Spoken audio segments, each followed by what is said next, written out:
Halo, perkenalkan nama saya Jennifer. Saya dari kelas akuntansi perpajakan Besore. Dalam video ini, saya akan menjelaskan mengenai bagaimana membaca output hasil dari uji liabilitas dan uji validitas dengan menggunakan aplikasi statistik SPSS. Ini adalah hasil output SPSS dengan uji liabilitas dan uji validitas dengan menggunakan jobsurvey.slv. Sebelum kita memperlihatkan hasil output SPSS dengan uji liabilitas, maka kita terlebih dahulu harus mengerti apa itu uji liabilitas. Uji liabilitas adalah alat untuk mengukur suatu kuesioner yang merupakan indikator dari variabel atau konstruk. Suatu kuesioner dikatakan reliable atau handal jika jawaban seseorang terhadap kuesioner adalah konsisten atau stabil dari waktu ke waktu. Ini adalah hasil output SPSS dengan uji reliabilitas dengan menggunakan variabel autonom 1 sampai autonom 4. Ada cost processing summary, ada reliability statistik, ada item statistik, ada inter-item correlation matrix, ada item total statistik, dan scale statistik. Dari keenam hasil output SPSS-nya, kita diperlihatkan liability statistik. Liability statistik adalah hasil output SPSS yang sangat penting dikarenakan hasil ini akan memperlihatkan variabel tersebut apakah reliable atau konsisten. Suatu konstruk atau variabel dikatakan reliable jika memberikan nilai Columbus alpha lebih besar dari 0,70. Dapat dilihat Columbus alpha di sini sebesar 0,768, yaitu disimpulkan lebih besar dari 0,70 sehingga variabel autonom 1 sampai autonom 4 dinyatakan reliable atau konsisten. Saya juga melakukan uji liabilitas dengan menggunakan variabel rutin 1 sampai rutin 4. Sama seperti hasil sebelumnya, kita diperlihatkan reliability statistik dengan Columbus alpha sebesar 0,669. Disimpulkan bahwa Columbus alpha-nya lebih kecil dari 0,70 sehingga disimpulkan bahwa variabel rutin 1 sampai rutin 4 dinyatakan tidak konsisten atau tidak reliable. Saya juga melakukan uji validitas dengan menggunakan variabel autonom. Sebelum itu, saya akan memperkenalkan apa itu uji validitas. Uji validitas adalah uji yang digunakan untuk mengukur sah atau validnya tidak suatu kuesioner. Suatu kuesioner dikatakan valid jika pertanyaan pada kuesioner mampu untuk mengungkapkan sesuatu yang akan diukur oleh kuesioner tersebut. Dasar pengambilan keputusan dengan cara membandingkan nilai R hitung dengan R tabel. Jika nilai R hitung lebih besar daripada L tabel, maka dinyatakan valid. Begitu juga sebaliknya. Jika nilai R hitung lebih kecil daripada L tabel, maka dinyatakan tidak valid. Dalam mencari nilai L tabel dapat dengan menggunakan degree of freedom atau DF dengan rumus N kurang 2 sama dengan 70 kurang 2 sama dengan 68. Dengan DF 68 dan alpha 0,05 didapat L tabel sebesar 0,2352 yang dapat dilihat di R tabel yang dapat dicari di Google.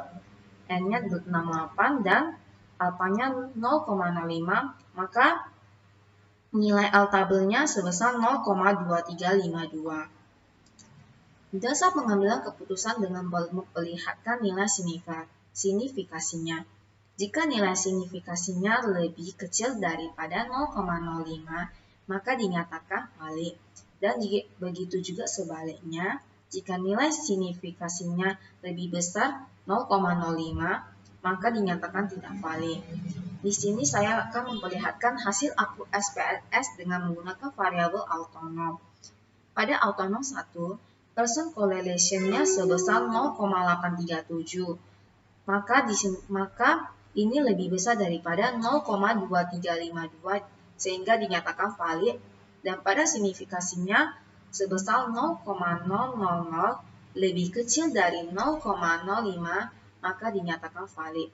Dan pada autonom 2, person correlation-nya sebesar 0,758 lebih besar dari 0,2352 dinyatakan valid, dan pada signifikasinya sebesar 0,000 lebih kecil dari 0,05 dinyatakan valid, dan pada autonom 3, persen correlation-nya sebesar 0,721 lebih besar dari 0,2352 maka dinyatakan valid, dan pada signifikasinya sebesar 0,000 lebih kecil dari 0,05 dinyatakan valid, dan pada autonom 4 persen correlation-nya sebesar 0,776 lebih besar dari 0,2352 dinyatakan valid, dan pada signifikasinya sebesar 0,000 lebih kecil dari 0,05 dinyatakan valid.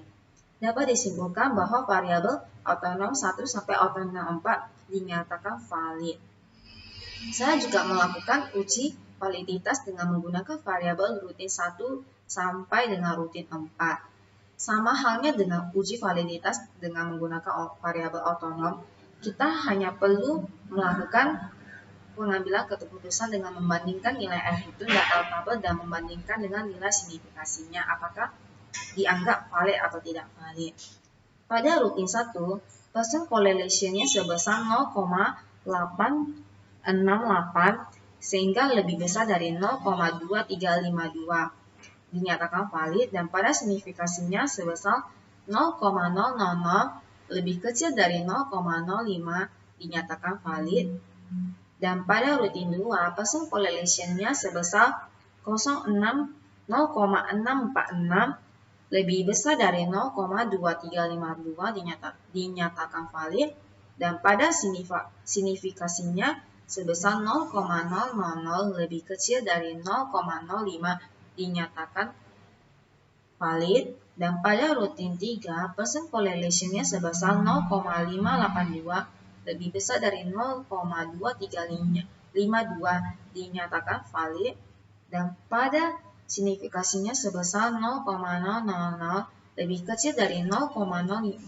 dinyatakan valid, dan pada rutin 4, persen correlation-nya sebesar 0,743 lebih besar dari 0,2352 dinyatakan valid, dan pada signifikasinya sebesar 0,000 lebih kecil dari 0,05 dinyatakan valid. Maka dapat disimpulkan bahwa rutin 1 sampai rutin 4 dinyatakan valid. Sekian dari hasil presentasi saya mengenai bagaimana membaca output hasil dari uji reliabilitas dan uji validitas dengan menggunakan aplikasi statistik SPS. Terima kasih.